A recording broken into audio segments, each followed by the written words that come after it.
ជំរាបសួរពុកម៉ែបងប្អូនអតិថិជនដែលនៅក្នុងបណ្ដាញសង្គម YouTube ជួបគ្នាសារជាថ្មីទៀតហើយជាមួយនឹងចម្រោះទឹកប្រើប្រាស់ទូទៅវីដេអូមុនគឺបងប្អូនចាជួបជាមួយនឹង3ជាន់ចាប់ជាប់គ្នាប្រភេទ20អ៊ីងលើកនេះខ្ញុំលើក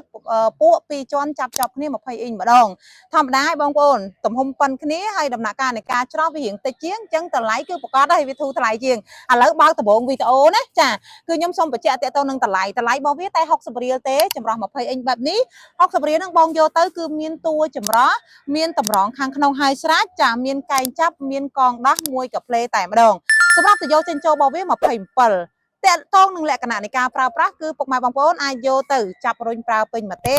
ចាប់ប្រើឡាបូសម្រាប់យកទឹកទៅលាងចានក៏បានតជាមួយនឹងម៉ាស៊ីនកាហ្វេប្រើសម្រាប់បងប្អូនដែលគាត់មានជាភោជនីយដ្ឋានហាងកាហ្វេហាងតែជាប្រភេទ drink អីផ្សេងៗគាត់ត្រូវការច្រោះទឹកដើម្បីយកទឹកហ្នឹងទៅចម្អិនអាហារឬក៏ចម្អិន drink របស់គាត់ចានេះគឺខ្ញុំ highly recommend មែនតើសម្រាប់ទឹកដែលខ្ញុំ recommend សម្រាប់ការប្រើគឺប្រភេទទឹករត់ណាបងប្អូនចាដែលបងប្អូនត្រូវការច្រោះម្ដងទៀតនៅកកដីកំតិចកំទីហើយនឹងក្លិនខ្លោដែលមាននៅក្នុងទឹក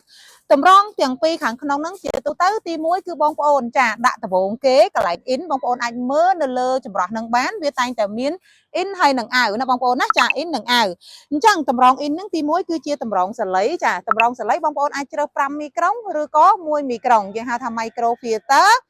តួនាទីរបស់វាគឺសម្រាប់ដកនៅកកដីកំតិចកំទីពពួកប៉ាតិគីលដែលមាននៅក្នុងទឹកអានេះមួយខែទៅ3ខែដូរម្ដងតម្លៃរបស់វា3រៀលកន្លះបងប្អូនចាហើយបន្ទាប់មកទៀតគឺយើងប្រើនៅតម្រង CTO កបោនប្លុកកបោនសណាញ់ណាបងប្អូនតួនាទីរបស់វាដកក្លិនក្ល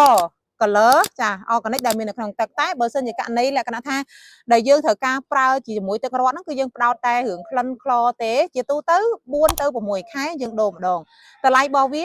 $8ចាអញ្ចឹងតម្រងរបស់វានេះគឺវាធូរថ្លៃសមរម្យមែនតើសម្រាប់បងប្អូនដែលគាត់ឃើញវីដេអូនេះហើយចាគឺខ្ញុំមានការថែមជូនជាកាដូណាបងប្អូនចាកាដូហ្នឹងគ្រាន់ជាការថែមតម្រងទេអញ្ចឹង set 60រៀលនេះបងយកទៅដូចជំរាបជូនខាងដើមអញ្ចឹងគឺមានតម្រងខាងក្នុងហើយស្រេចពីលើអ្វីដែលបងទទួលបានចានៅក្នុងកញ្ចប់60រៀលហ្នឹងគឺបងទទួលបានតម្រងសលៃនេះចំនួន2ដើមទៀតចាដែលមួយដើមស្មើនឹង3រៀលកន្លះ2ដើមស្មើនឹង$7ចាអញ្ចឹងសម្រាប់ពុកម៉ែបងប្អូនដែលគាត់មានតម្រូវការដូចដែលបានរៀបរាប់ហើយត្រូវការច្រោះទឹកដើម្បីឲ្យស្អាតជាងមុនប្រសើរជាងមុនចាបងប្អូនអាចឆែកជាមួយនឹងខាងយើងបានណា